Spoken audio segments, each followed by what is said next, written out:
land use affect water quality in the Kentucky River watershed. And so all the teachers who are here come from different districts within the Kentucky River watershed. We cover places like, starting with nearby is Fayette, Madison, Jessamine, Henry County, Grant County, Scott County, what is this one? Clark. Okay, it's a dot. We're trying to cover a good part, of the Kentucky River watershed. And so we've done testing this week, learned about watersheds, we've learned about the geomorphology of watersheds. We had a geologist here talk to us this week. We have learned about riparian zones, learned that we had the tour of the Kentucky Horse Park, learning about some mitigation practices they have there. We did yesterday, I've lost track. We've also done mapping, we used some GIS, ArcGIS to look at locations and learn a little bit more about our watersheds. And so today we're really looking at, so let's look at what are some of the major issues we have in the watershed. We've kind of already addressed that. And what's the policies in terms of the Clean Water Act and what we need to follow in that case. But then also we wanted to talk to you folks because we wanted to hear a little bit about, so what are some of the major issues that you deal with in your industry or in your companies or government that affect water quality, and then what are some mitigation practices that we have that are common that you might use in terms of limiting those? We just had a long discussion about food. That was a nice way of saying it. But we've talked a lot about some of the issues we deal with in terms of straight pipes, septic systems, city sewage systems, and realizing that this is not a finger-pointing issue saying, well, you guys are going to get that fixed. Sometimes that isn't as easy as that, but many times it's not. That there are so many other problems that come into this that it starts helping us realize that whatever issue it is that we deal with, whether it's in certain industries, whether it's personally we have to deal with in our homes, there's never an easy, simple, well, sometimes it's good. In this case, it's not just an easy solution. And so we are not, I'm not going to give you an hour to talk. If David said he'd be here for a week, and I bet he could talk no longer than that about the issues that he has to deal with. And so I'm looking at some of the big issues you have to deal with and some of the common mitigation practices or things that you might just do to help others in terms of mitigating this. So we have, and you're going to help me out as we go through this, we've got Ben, who is from Lexington City Government. Want to talk a little bit about I work with Lexington Fayette Urban County Government. I'm a civil engineer and floodplain manager, and work in the stormwater management side of the Division of Water Quality. We've got a sanitary side and the stormwater side, and then kind of parallel, and all that is the MS4 encompasses all of it, the EPA that Dr. Horsby's talked about. I'm going to stop you just there for a second. I'm going to have you all introduce yourselves, and I'm going to come back and I'll start again with Ben and have him just talk a little about some of the issues that he has. Dan? Hi, my name is Dan Geiger. I am a civil and mining engineer. And the short story of my career is I was Chief Executive Officer of Lexington Coal Company for about 6 years, and I was Vice President for Engineering at James River for 22, and VP Engineering with American Electric Power for about 8 years. So I spent almost 40 years mining coal. So he has lots about coal mining. He's going to talk a little bit about some of those issues in terms of that. And then we have I'm Carmen Agaritas. Everybody, I'm an associate professor in the Biosystems and Agricultural Engineering Department. I brought some contact information, and I'm a very big advocate of project-based learning. I use it a lot in my classes, and so I brought a lot of things with me that I've used in lower, like through school level, all the way to some college, maybe if that helps spark some ideas. I work across all these spectrums, so I work in agricultural, mine reclamation. I also work in urban areas as well, because my charge is ecosystem restoration, so it doesn't just stop at one subset. And finally, we have Amanda Gumbert, which we've heard about Amanda because we had Tyler here working with us on, was that Tuesday? Mm-hmm. Tuesday. Yes. Yeah. So I'm Amanda Gumbert. I am not an engineer, but apparently in good company. Lots of engineers. So my background is in plant and soil science. I specialist for the College of Agriculture, Food and Environment. So that just means that I work a lot with the public to take the knowledge that we have here on campus out to the citizens of the state. And I focus on ag water quality issues, so agriculture is kind of my focus. So when you said you've been talking a lot about poo, I immediately think of animal manure. So we can talk a little bit about that too. Okay. So then I'm going to start with you. If you just want to talk a little bit about some of the issues you deal with. And I'm going to give you 10 minutes. So I'll give you Ben first, and I'm going to have you go next day. And so I'll give you a hands up when you're about 5 minutes left. Yes, I can talk for 10 minutes. The issues are overwhelming. You heard the presentation. It seemed like I've been on all different sides of the issue. Never realized when I was in school here 20 years ago that I would go into water quality, and I'll touch into that. The whole policy change, and that it was kind of talked about last time. Biggest issues, I guess overall the biggest issue right now, I think for Lexington is the sanitary sewer, what was brought about in the consent decree. And Lexington is going to spend, the upward number is somewhere 600 or 700 billion that's going to be spent taking care of the problems in the next 20, 30 years. That is, and it's, one thing I want to distinguish a little bit, may not have been touched, the difference between non-point source and source 2 is, I think there's a difference when it's raining and the base flow that comes outstream when it's not raining. You got different water qualities, different things. The point sources, a lot of times they're coming out when it's dry, when the ground's dry. You got those coming out, and then when it starts raining, you got everything all combined. I mostly deal with the stormwater side. So when it's raining, people are getting flooded and all that. That's when I'm out driving around looking for problems, and then we try to come up with solutions to flooding.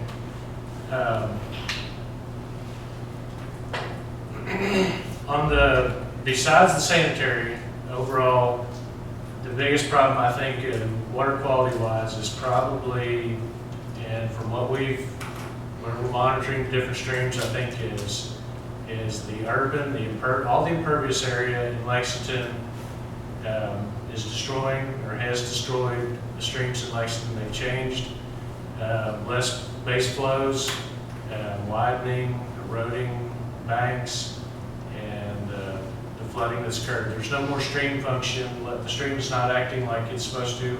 Water doesn't spill out to the floodplain, which helps decrease a lot of the nutrients and things like that. So. I'm going to interject for a second. We went to Gardenside Park yesterday and did some water quality tests in there, and we did a habitat assessment. And we saw there, we talked about the channel of the water. We looked at how it had really been straightened out many times. We talked about how you had these flash floods that come through because of the impervious pavement. And you have all this water that comes off the impervious pavement right when we have a rain event. And that causes that great stream flow, which then changes and it's no longer a meandering stream as you would expect. It's just a straight flow because you have so much water that comes through. I guess to try to get down to it, overall mitigation, I believe education is the key. What we're doing here and what has changed, how it has affected policy change. When I was in school 20 years ago, we weren't talking about it. When I went through elementary school, there was no, if there was, I don't remember, but there was no mention of here, we're polluting our streams. We need to think about it. You may have talked about don't pollute, don't throw trash on the highway or something. But as far as overall how we affect our water quality, I don't think it was an issue. And I never knew, even going through school, that I would end up in a field like this. But I have seen, since I've been working, I've seen overall policy change from, we went through the history earlier, but here recently, the policy change has gone from slow down stormwater, push it out, get rid of it, to the low impact development we talked about, contain the stormwater, put it back into the ground, let nature clean, do its function, let streams do their function, clean the stormwater, and that's one way. The education in that is one thing I'm seeing changing. I talked to my own sons going through school, and they are hearing about this, and they know about it already, which is something I didn't have, and that will continue to affect the policy change. So the key thing, one key mitigation area for the sanitary sewer side is, we talked about, it's the stormwater that's getting into sanitary pipes that's causing the problems. Our system, Lexington system, works pretty well when we haven't had rain for several days. It's got capacity, it functions, everything goes to the treatment plant, and goes on. When we get an inch of rain or more, that's when everything starts blowing up. There's probably more sanitary sewer overflows than most people realize, but they are all over town when they start dumping in. Talked about disconnecting roof drains, or what comes off your gutters. Basements. Seem like everybody in Lexington has a basement, and some pumps are attached. Some pumps pump the water out of the basement because all basements leak eventually. That's an issue we're going after now, which is surcharging all these lines. The solution is so broad, the $600 million solution, but that is getting the stormwater out of it is part of the problem. We are fixing pipes. Talked about the big pit that they did in Chicago. Part of Lexington's big solution is going to be building these giant holding tanks. We're in the process of building one now it's going to cost about $25 million. It's one of the largest projects Lexington's done in the past 30 years, but it's going on Lyle Industrial Road at the treatment plant, and it'll be 300 or 400 feet across and 50, 60 feet tall when it's done. And they're pouring the concrete for it right now, but that will hold the water when everything starts overflowing. It'll hold it, keep it from dumping into the stream at that point, and then we'll treat it slowly over the next couple of weeks.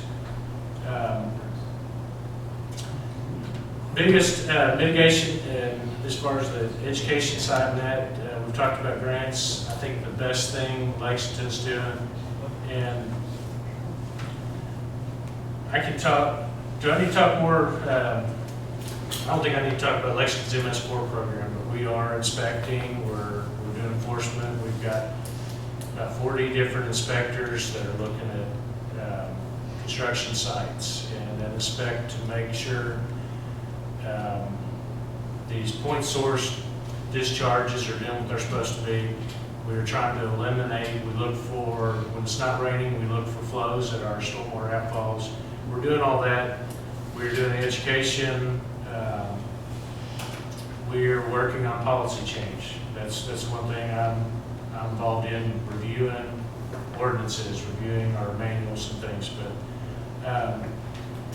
one thing for this group that I think is important, one thing that I'm proud of is our stormwater quality incentive grant program.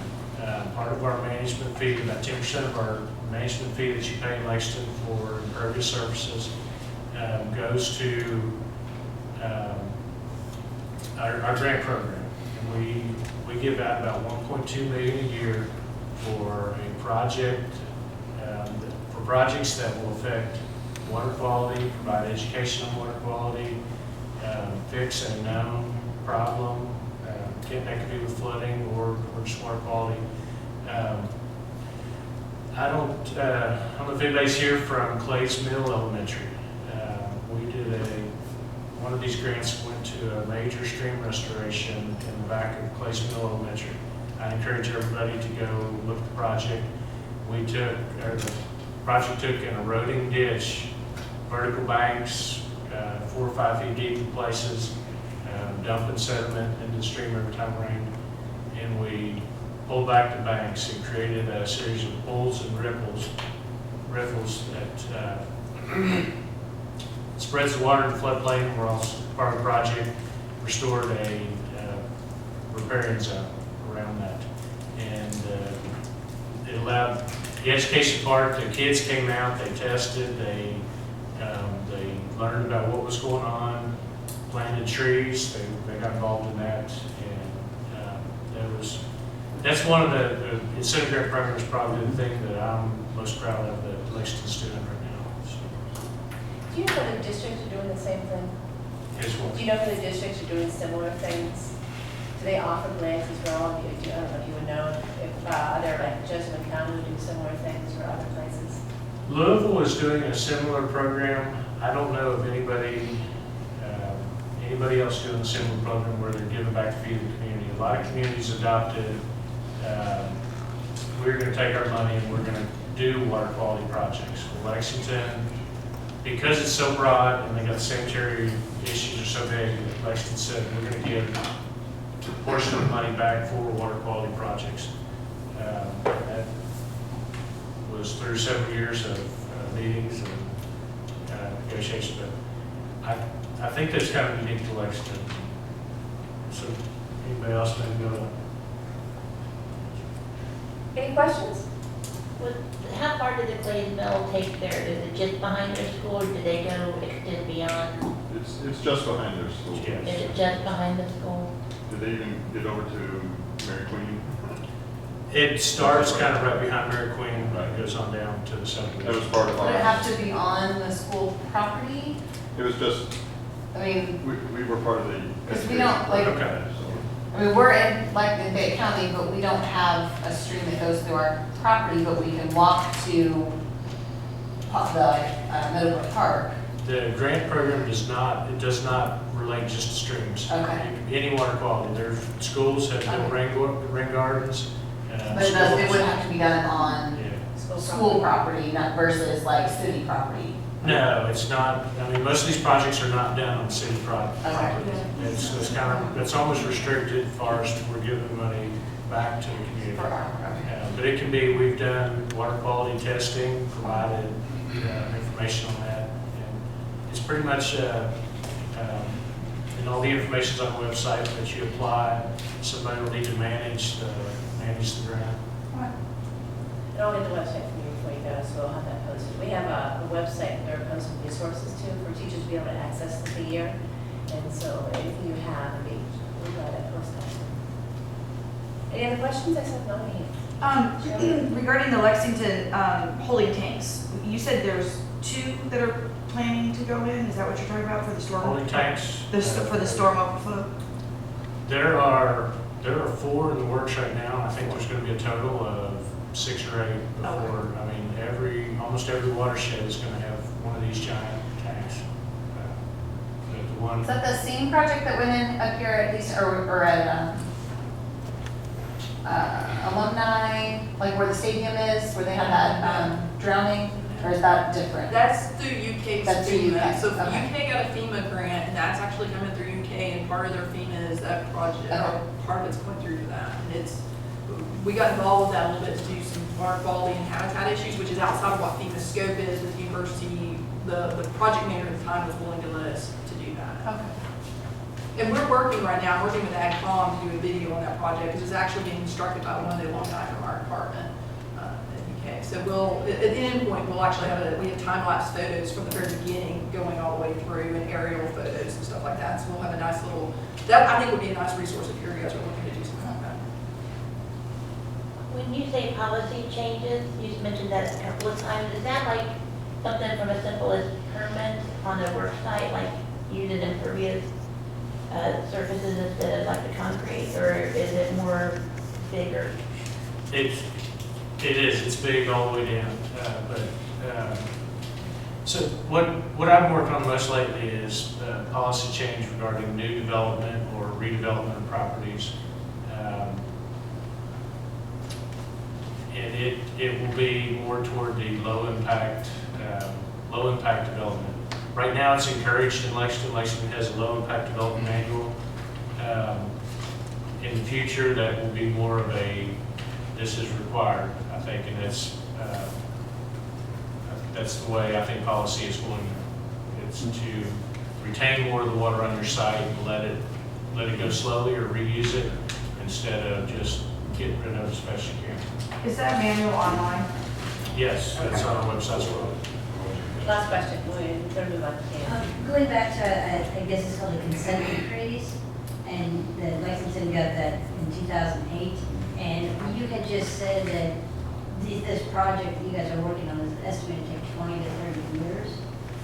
Can you tell us a little bit more about what the consent decree, I mean, you work on a plan, and they give you a certain amount of time, or are they gonna come back in 5 years and charge you again because it's still not meeting their specs yet? Some will. The total plan is probably, it's thousands of pages. It's on the website, so it covers Read it. all of that. A little light reading. There are certain things that they say needs to be done, needs to have fixed in 5 years. There's other things that are at the end, and then there's different goals, and there's escalated penalties too if you don't reach some of the goals. For one thing, sanitary sewer overflows. I think we have a goal to get rid of those next year or two, to get rid of those. And after that time, we will start being fined so much for overflow. We'll just have to start writing the EPA check. Now, we know the plan, the money that Lexington's spending is to take care up to a rain event of like 2 inches over 24 hours. Anything above that, there will still be overflows, and we'll have to pay fines. So. I'm going to move on to Dan. We'll have some more time for questions at the end. Dan? Hi, okay, okay, I'm the cold guy. And I don't know how much I remember repeating some of what you heard earlier about the regulatory scheme, but in the United States, coal mining, the 2 main environmental laws that were regulated by the Surface Mining Act of 1977 and the Clean Water Act. Those are administered on state level, oversight by federal agencies. So in Kentucky, the Division of Mine Enforcement is the direct enforcer of the Surface Mining Act. They're oversight by the Feds, Office of Surface Mining. Water issues are regulated by the Division of Water and oversight by the EPA. So the regulatory concept of mining is that mining is a temporary use of the land. So the idea is that we identify a piece of property we want to mine. Typically, that's owned by private individuals. Mining companies typically don't own the property they mine. The surface is typically owned by farmers and individual landowners, and the minerals tend to be separated and owned by somebody else. But at any rate, the concept is we identify what we want to mine. We develop a detailed mine plan, which is part of a permit. The permitting process takes 2 years, 3 years. Heavily leans towards public involvement, which there's a whole series of public ads. We run ads in the newspaper in the county, which might take place, and the public's invited to come in and comment. The regulators, consider those comments and eventually issue a permit. So once the permit's issued, then we are legally allowed to begin mining. The issue in mining, as it relates to water quality, is that we're in surface mining, of course, we're disturbing the earth. We're taking something that's probably currently vegetated, and may have grass and trees on it, and we're going to remove the grass and trees and remove the rock and remove the coal and put it all back. So the idea is that the mining takes 3, 4, 5, 6, 10 years. In the conclusion of that period, we restore the land to the approved post-mining land use, which may be different than the original land. That's a huge issue in mining. The surface owner, well, we have to restore the one of the approved post-mining land uses. The regulations have a whole list of land uses. We have to go back to agriculture, forestry, residential, commercial. So we've done things like, hayland and pasture, cornfields, prisons, airports. But at any rate, the landowner has to sign off on what that is. Typically, landowners want their land restored to a so-called higher use, and that typically means something that's worth more money. In other words, in the Kentucky River Basin where you're studying, the topography is steep. So steep hillsides, steep wooded hillsides might have a value of $500, $800 an acre. If we go in and do mountaintop removal and flatten it, that land's now worth $4,000, $5,000, $6,000 an acre. So landowners typically, when I meet with landowners, they talk about how they'd like their land restored. Typically, the first question you get is, how much flat land can you make for me? Because what they want to do is turn that land into hayland pasture, or they want to farm it, or they want to build houses on it, or do something with it. So, at any rate, that's kind of the time spectrum of mining. The water issues that we deal with are arise from the fact that we're taking something that's vegetative. Sometimes it's not vegetative. Sometimes we're remining. We're mining lands that were mined before 1977 and we're not reclaimed. But at any rate, the issue is now we've got disturbed rock, and so when the rain falls on it, that will cause sedimentation, cause sediment to run off. It also, the other issue unique to mining is that all this exposed rock leads to leaching of salts from the rock. So rock in the ground may have iron, manganese, sulfates, selenium, aluminum, a bunch of metals. So when that rock's exposed to the air and exposed to rain, those salts will leach out of the rock and eventually end up in the stream. So part of our permits and our conditions in our permits limit all those discharges. So we are limited to what we're allowed to discharge as to solids, meaning mud, iron, manganese, sulfates, and all the different regulated chemicals. The mining permits are called point of source discharges. So in the permit, we have to identify the point at which the water from the permit is going to leave the permit and enter the waters of the United States. So those are marked on the map. In surface mining, or any kind of mining, I guess, the water cannot leave the permitted area until it's been treated. And the typical during mining treatment method is a pond. So in each of those discharge points, there's a pond constructed. There's a lot of engineering that goes into sizing those ponds. The way the method that ponds, the reason ponds work, why they treat water is as the solids, moving water will carry the solids. If you have fine particles of sand and clay, moving water will carry that.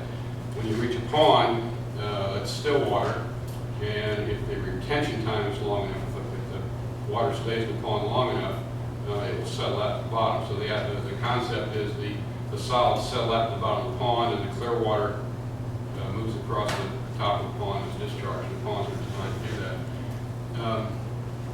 As to the metals, iron, manganese, sulfates that we deal with, ponds work by oxidizing those metals into precipitate. So the idea is that, and I'm not the water chemist to go through how all that works, but basically you take dissolved iron in this case, it mixes with the oxygen that's inherent in the water and forms a different compound, and those little particles stick together and coagulate into bigger blobs that sink out to the bottom of the pond.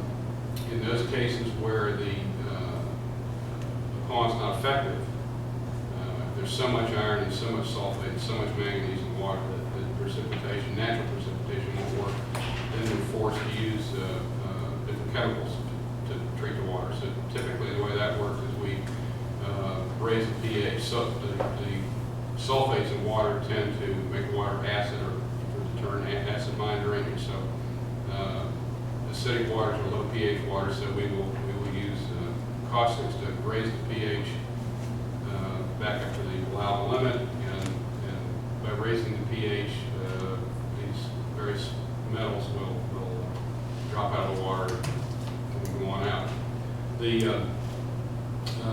These issues are critically important in mining for a number of reasons. The first is when we get a mining permit, the permit requires us to reclaim the land in the approved coastline land use, and we post a surety bond to guarantee that. So these bonds on a 500-acre surface mine can typically be $10, $20, $30 million.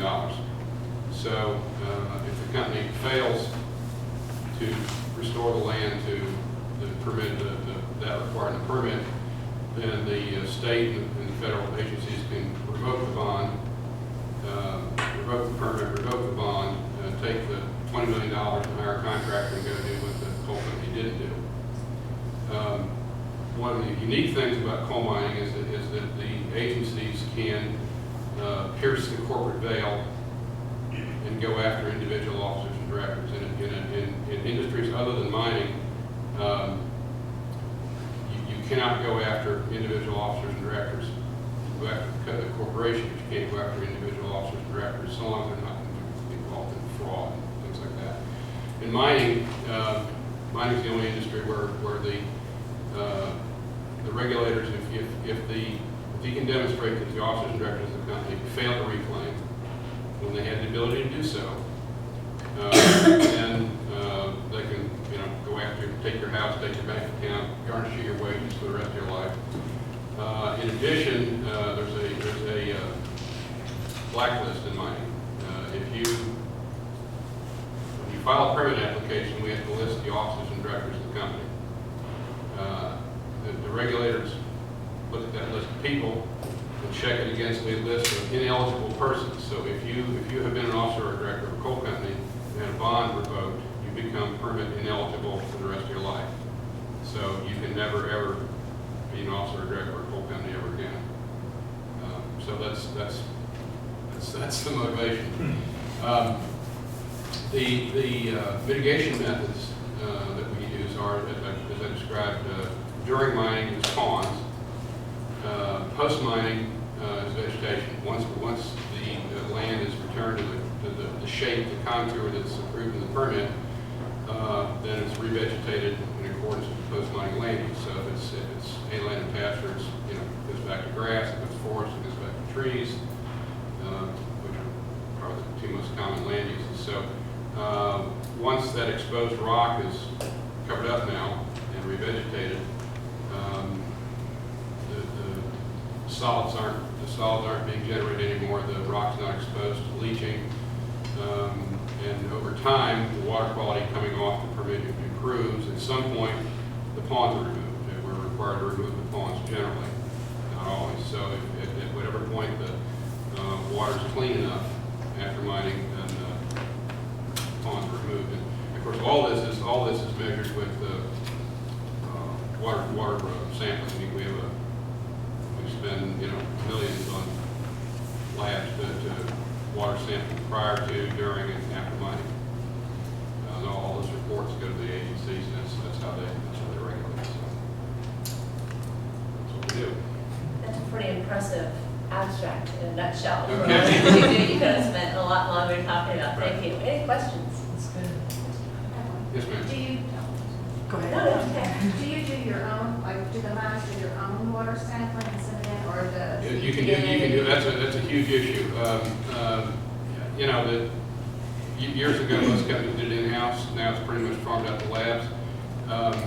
There has been a huge scandal with that within Kentucky. The state of Kentucky did not regulate water labs. So you could go home tomorrow and put a sign in front of your house that says water lab, and you're water lab now. There was no testing, no licensing, no nothing. Anybody can hang up a sign that says, I'm a water lab. And people competed on cost, so they would go to coal companies and say, we'll do your water samples for $10 a sample. And So it determines that a lot of these labs were incompetent and doing a bad job. So the industry begged for 10 years for the regulations lab. They've finally done it. In the last couple of years, they've now started to regulate the lab. They have to be licensed, and they do blind testing in these labs. What they do is they've got a water sample that they know what the water quality is, and they send it to these labs and say, tell me what's in the water. And it's got to match. It's got to match within a certain percentage of what the state knows is already in there. So, anyway, that's. I have a question about the retention ponds. Yes. So after the solids have settled down to the bottom, what happens to them? Okay, a couple of things.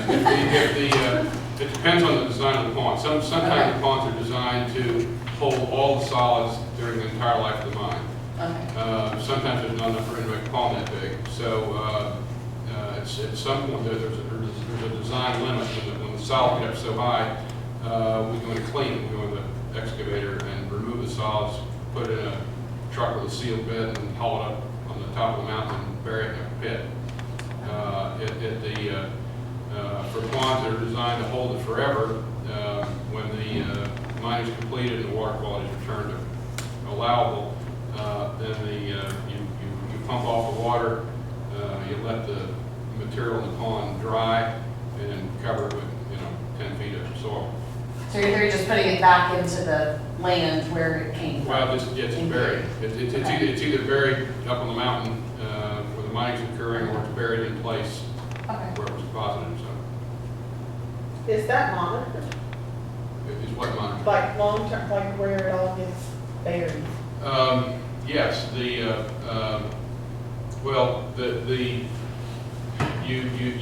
can't eliminate a pond or cover up the sediment until the water coming into the pond meets the limits and the water coming out of the pond meets the limits. Okay, but beyond that, we also do a lot of groundwater monitoring. We do a lot of pre-mine, post-mine, and during mine groundwater monitoring. So if that material had a lot of sulfates or a lot of iron, with some potential to leach into the groundwater, that would show up in the groundwater monitoring. And that's an issue of one of the really difficult problems for us is groundwater contamination, because it's very, very difficult to treat water, groundwater, obviously. So if we think there's a potential that we're going to get a lot of sulfates or iron or manganese precipitates in the pond that has some potential to leach into the groundwater, then we will not allow it to stay in a pond and then take up the top, or another alternative is pond lining. Sometimes if we think we're worried about groundwater issues, we'll dig the hole and then line it with pond liner. Are any of those precipitates usable in an industry anywhere that can be used in a secondary source? They're not that I'm aware of, no. Nope. What do you do with when you have the differences in coals that have a different acid levels? Well, the coal itself, high sulfur coals will, exposed to water, will generate sulfates and low pHs or acid. But in a typical surface mine, the volume of coal is maybe 5% what's on the mountain, 95% is rock. So we do a lot of pre-mine geologic sampling. We'll drill hundreds of holes and analyze the rock columns. And what we're looking for is typically shales, typically black shales that will generate low pH and iron and manganese. So that's part of our mining plan. So let's say we've got a 10-foot band of black shale that we know is the term is hot. This stuff will generate acid like crazy and iron and manganese like crazy. So then we'll go into special overburden handling. When we reach that zone we've identified, that will be removed separately and placed in lined pits, and basically keep the water off of it, keep the air off of it. Line it with clay, line it with plastic. But the hot shales are a big issue. Sandstones tend to be not so much problem, but the shales tend to be, black shales particularly, they're called carboniferous shales, tend to be hot. I'm gonna stop and move on to, I'm gonna have Amanda talk first, since you're gonna talk about agriculture before we go back to streams. Okay? Okay, so, Kentucky has lots of agriculture, as you're probably very familiar with, and Kentucky River Basin is no different. And so, the challenge that we have with agriculture though, is that we also are land use, and we're producing some, I don't want to say waste products, but, you know, I don't know if you want to, most of us consider manure a resource, not a waste. We used to call it animal waste, but now we think of it as a resource. So if we think about ag, we do have the same issues that all of our water pollutants and production of those water pollutants, so sediment, pathogens, nutrients, those top three, and Linda will probably hit on those this morning for you. So those top three pollutants that get into our water bodies, you know, agriculture is going to produce some of those as well. So what we like to kind of focus on in terms of working with our farmers and landowners are how to manage those things. And a lot of times it boils down to managing manure and managing mud. You know, in the wintertime especially.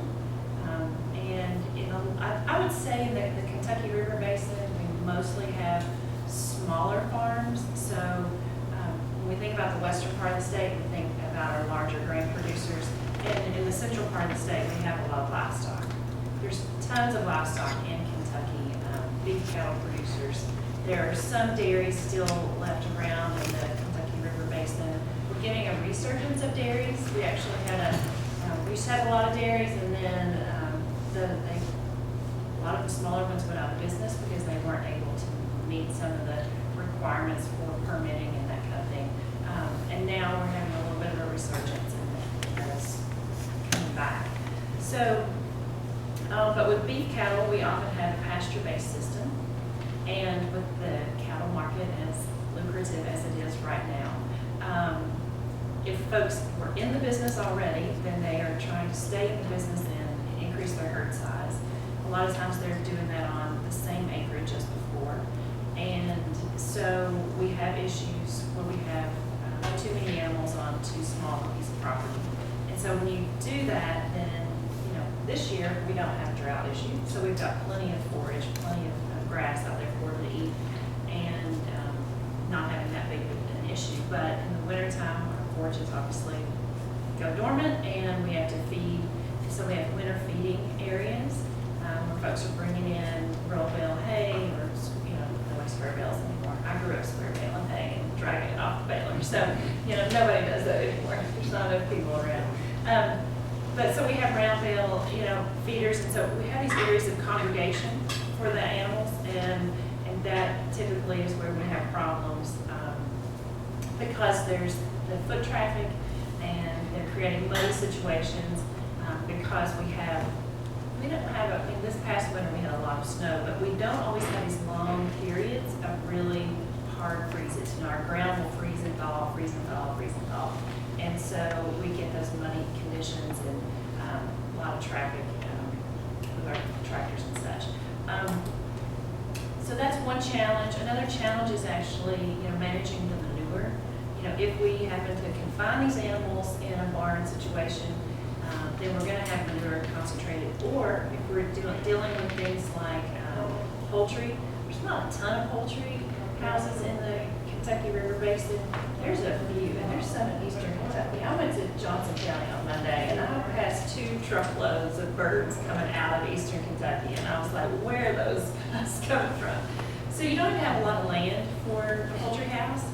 They're pretty big, and you can stack thousands and thousands of birds in a small space, and so then you have a litter situation. So with that manure, there are nutrients there, and so we have to manage those nutrients. Did you talk about HABs?